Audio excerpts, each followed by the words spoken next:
Hello guys! Kamusta po kayo?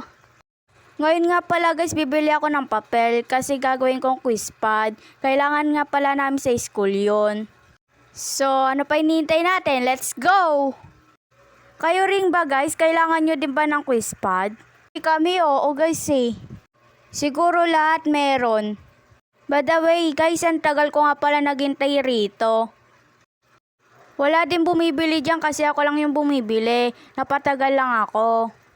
Medyo matanda na kasi si tatay pero okay lang yun, nakabili naman ako. Yan na nga pala yung nabili ko guys. Kung nakikita nyo pala guys kung bakit ako may ruler para magpantay yung sulat. Kung nakikita nyo guys na ginugupit ko na ipang-cover ko nga pala yan sa quiz pad na binili ko kaganina na papel. At nagunting na rin pala ako ng scotch tape dyan kasi ayan yung